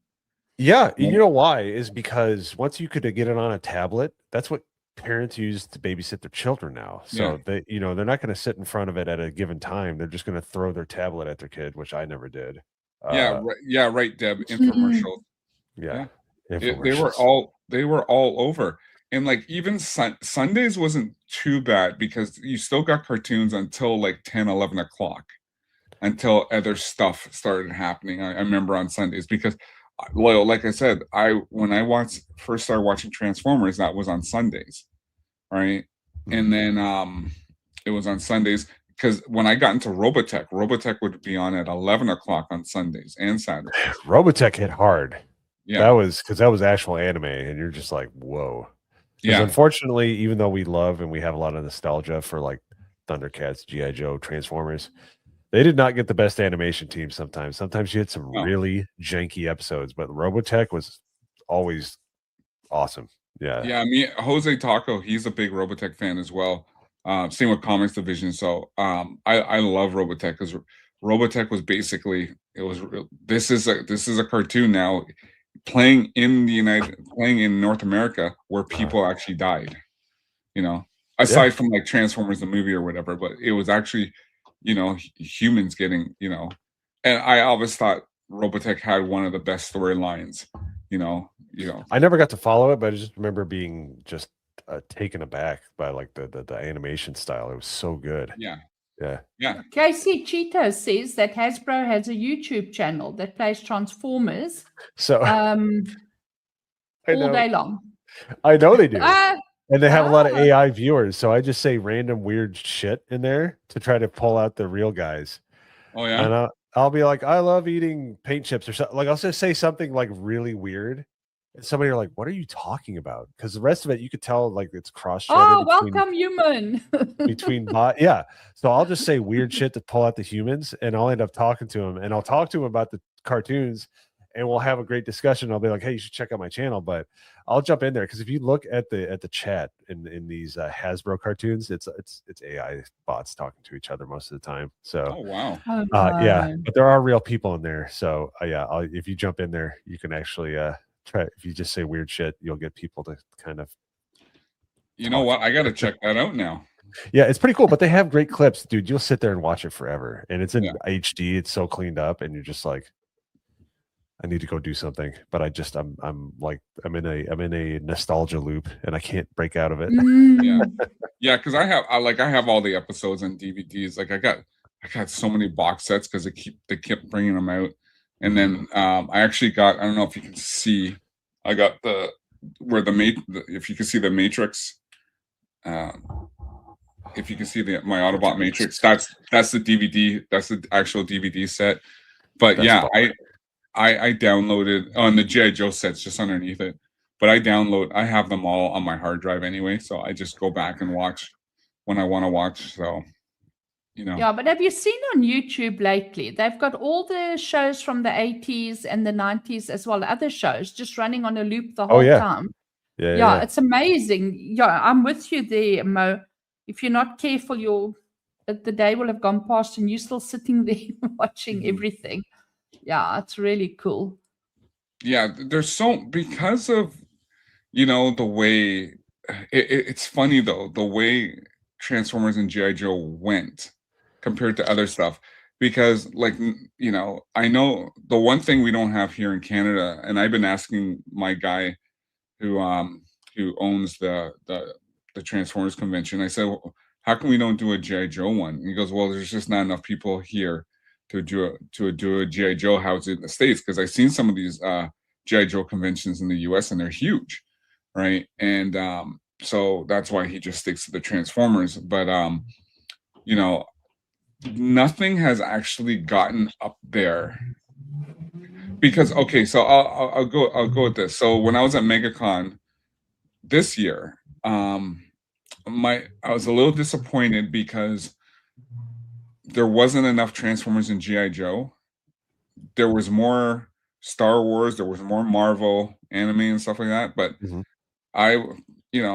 listen, I got what I needed to get, but I wish MegaCon had, for a MegaCon size, I thought they would have had at least more Transformers, more, like Hasbro's booth was so small. Like, it's gotten to the point where MegaCon is getting too big for its own good. Yeah. And when people talk about Comic-Con, like Gary, when he talks about Comic-Con, he's like, it used to be like this where you grab stuff. Now it's just like, it's getting really mainstream. It's not that it's not fun, but even from 24 to 25, it was like a huge jump. There's like, I thought 24 was full of people. This was like, you couldn't even stop to see one of the exhibits without getting kind of pulled into the crowd and keep walking, because there's just, you have to like get into the shop. Like you couldn't just peruse, you had to keep walking. And that is a problem. So I went to Retro Toy Con, which was decent size. It's in Greenville, South Carolina. They had like all kinds of great stuff. They had I saw two, what is it? What's the giant ship? Is it the Bragg, the USS Bragg? USS Flag. Flag. Sorry, Yeah. I went to school next to Fort Bragg, so I was Okay. having a. Look, I told you, I'm not a morning person. I forgot Marissa Tomei, the hottest piece of you know what on the face of the earth for the longest time. But the USS Flag, I saw 2 of them in box at this thing, and it was much more of a you know, it's more intimate, and that's where you find more of that stuff. We need more of those, like a Transformers con, like a toy con. Mega cons are cool, but you're going to be playing to the lowest common denominator, which is no offense to people that like this stuff, but like weebs that like anime and things like that. Like I love anime. Don't get me wrong. I'm getting addicted to Fist of the North Star right now. I'm getting fed a bunch of clips. I don't know why, but I'm in love with it. It's ultra violent anime, and I'm digging it. Yeah. But I'm just saying. But a lot of people are going to love that a lot more than they are going to be by GI Joe. Because sorry, Cole Hauser, we're on the way out. We're an older breed, which is sad because it's amazing. But you know, it's just you know that. But those little more bespoke kind of like smaller conventions, that's where it's at. And there's still so much good stuff out there. You know. Yeah. Did you see the comment from Dan Golang? He says you want to check out CollectorCon. There's one in Orlando that's pretty darn good, but they focus more on anime. Right. Yeah, and it's probably got more stuff that people want. Like a lot of the stuff you see at the conventions is very like derivative. There's not a lot of super collector stuff. You might find a comic stand because that's a lot easier to keep that in stock because it's comics. It's flat packed, you know. Mo, can I ask you, do you know how much those flags were going for? I think let me check my phone. I might have taken a picture. Because I'm looking for I want one. I want a flag, like badly. I've always wanted a flag. I think I saw one 1,800 in box. Oh, I don't know. That's it? I don't remember it being over $2,000. And the box was in pretty good shape. I mean, obviously 40 years on, but it has its shape. Yeah. Carlos is very excited now. I think I might have to stop by on my way to Florida to MegaCon and see about that because I want. There's another one coming up in. Hold on. Hold on. Hold on your own show, but there might be a January. Okay, Ukasa. Toy Con Anderson. There's another one that's going to be close. I think they're going to have another. A lot of the same people are going to be there. There's one coming up in. There's a Toy Con coming up in here in the next few weeks. I'll have to see if they have it there. It's not that far away from me, so. That's in the Pepsi bottle one, the one with the Pepsi bottle. Oh, the Optimus Prime. Yeah, I found that elsewhere. So, but hey. Oh, did you find it? Oh, so when are you getting it? Yeah, I'm gonna get it because the guy wouldn't ship. So, but I know the aircraft carrier is a little different thing to ship. So, it's 7.5 feet long. Well, the box is big too, right? So. So yeah. Oh yeah, it's humongous. Like you don't realize it. You think like, oh, I was just younger. No, this thing is like. Yeah, it's big. It's still massive. Huge. Yeah. I remember when we were at Toys R Us a long time ago. Here, when me and my brothers went there, and I remember we saw the flag, and I'll never forget what my brother said. He's like, "What parent is going to buy him a toy that they can have in their room and a bed at the same time?" Because basically, because it's 7.5 feet long, and then it's like 3 feet wide. So like, listen, you can't have a bed. Like that's your bed now. They missed a trick there. They should have found a way to make it the bed. Like a little transformer. It should have transformed into a bed. Do you have the Echo 1 transformer? No, I when it came to the Knight Rider or Echo 1, I don't care for that stuff. Like G1. The gimmicky stuff. Yeah. Yeah, I don't like that stuff. Like I know Az got the Knight Rider, but I was like, I looked at it and I was like, this is not Transformers. I know they're trying to make it Transformers. It's not Transformers. Yeah. No, I might have to make a trip down to South Carolina. You might have to make friends with Dan Golang. He's got a friend who has family through his wife in Japan that always grabs him the Transformers Japan exclusives. And a friend of mine does that too, because a friend of mine goes to Japan all the time, So he always brings me back if there's something I need. But no, thanks, Yeah. Angelin. I'm always looking. Yeah, I have a flyer for that, Cole Hauser. I will get you that. I'll get the information. Okay, And so I was awesome. planning on heading to it because we talked to a lot of people there. So probably gonna meet up with Risket for a biscuit. Oh, But nice. we'll see if they're gonna have the same stuff there because it's gonna be within the same driving distance for a lot of the dealers. There's a lot of people from the southeast that go there. So yeah, because I find flags, but they're usually without the box. So, and I kind of want one with the box. Did you see what Sean said, Carl Hauser? He said the flag was originally designed to be a container for the entire collection up until that point. Yeah, I heard about that. Yeah, I heard about that at one point. That would make sense for the size. Well, yeah. Then the parents could justify buying it, store everything in there. Well, that's something Mo, we'll talk because I gotta figure because I want the flag is something badly. I see them in the area, so I will let you know if I find one.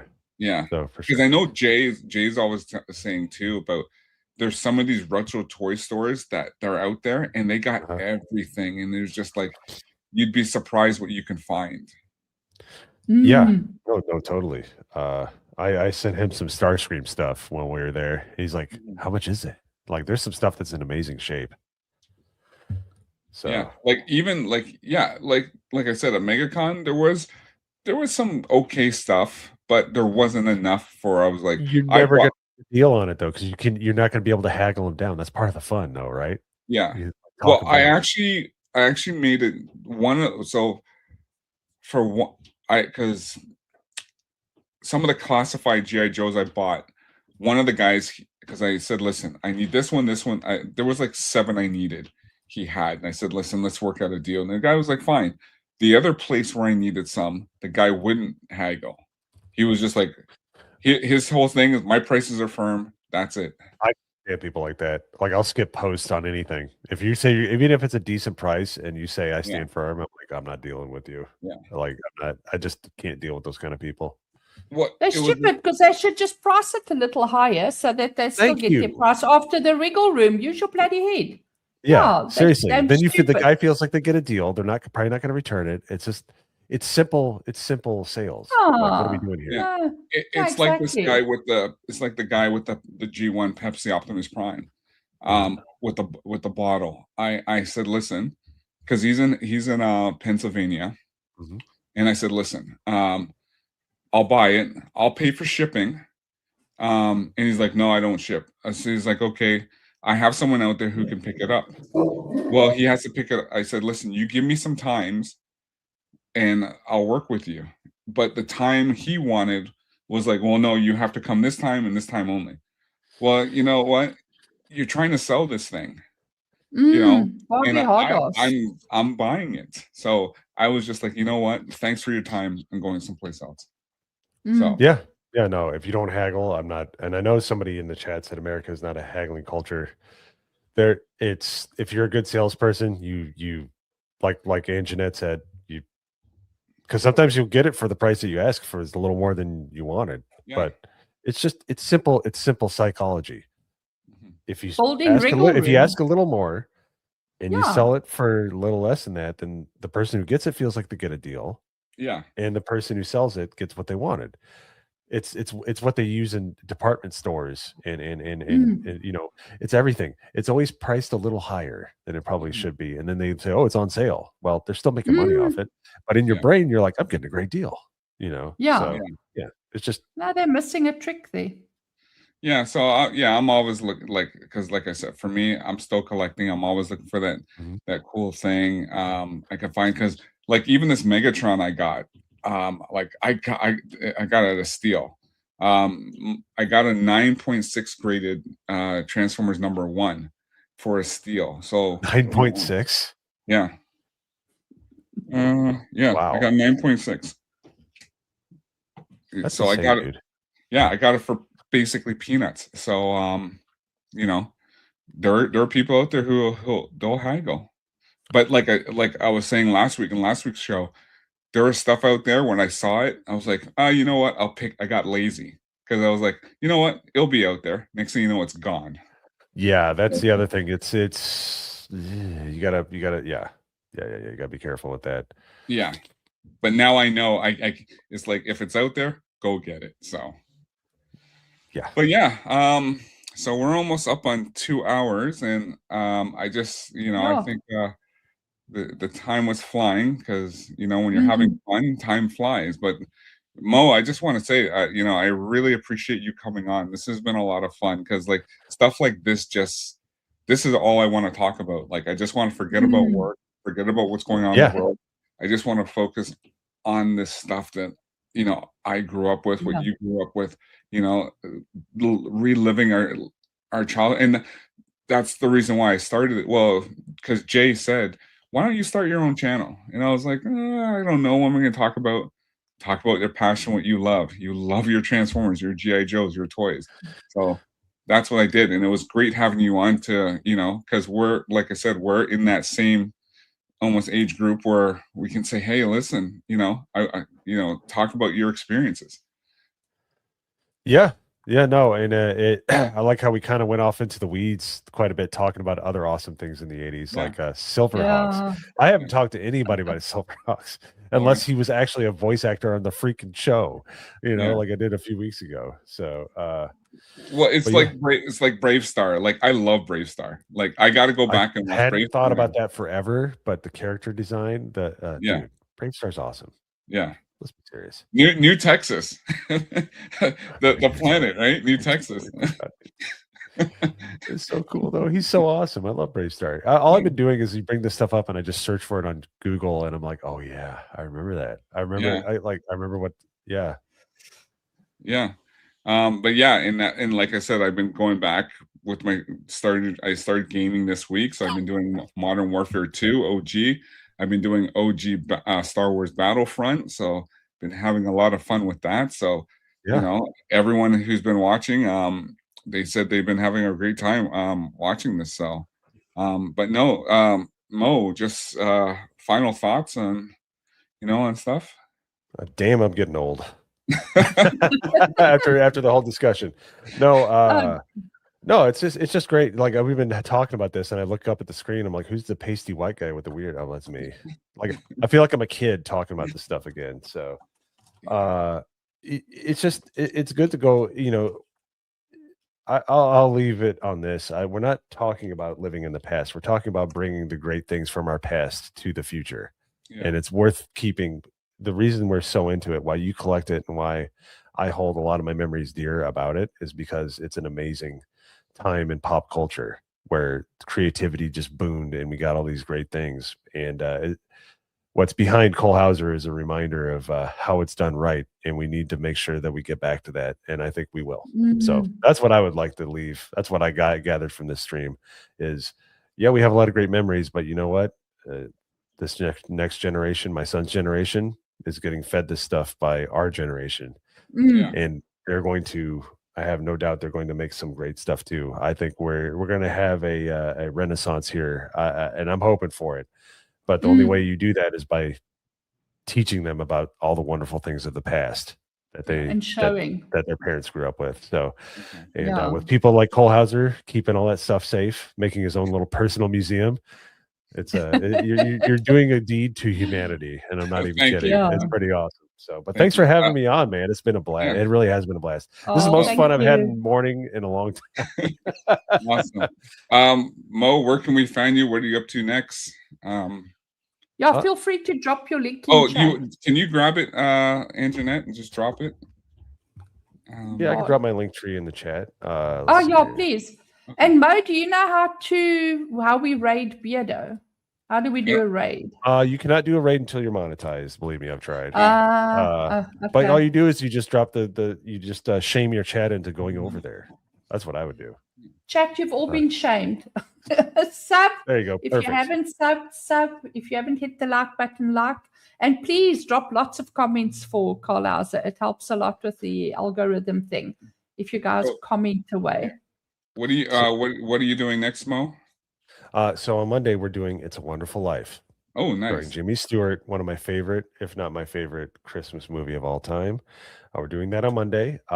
Then I will be doing some gaming streams at some point. As you could tell right now, I need to focus on sleeping and getting better. I got a cold in the middle of Yeah. last night, which wasn't a mystery to anybody because I was sneezing my head off. Like perfect timing, right in the middle of a stream. But so other than that, I'll probably be doing some gaming streams on Mo's Game Room. My two favorite games to play on there are Fortnite and the OG Oregon Trail, where people get to be involved and they get to make the choices for me to get from the middle of the United States to Oregon. So yeah, we have a lot of fun over there. But yeah, like once again, thanks for having me on. Just check out my link tree in the chat and give me some follow on my channels over there and give us some views on Monday Hangover. We're almost to monetization. Having some fun over Well, there. everyone, please follow Mo. And thanks for joining us. We had a great time here, and we'll talk to you. Probably, I don't know about next week because I know it's Christmas, but I just want to wish everyone a Merry Christmas. Mo, Merry Christmas. Anjanette, Merry Christmas. Thank you. Merry Christmas. And yeah. We'll see you. We'll see you next time. Anniversary to GI Joe. 199. Yo, Joe. 40th anniversary. Huh? No, a real American hero. That's what he means. Oh, AR. Yeah, a real American hero. I thought that was just like coming from the perspective of a Chinese Muslim. Like, praise Allah. That's what I thought that was. I'm sorry, she made it wrong, but then when you brought the Chinese Muslim into it. There you go. Praise Allah. Come get my she chicken. Oh, shit.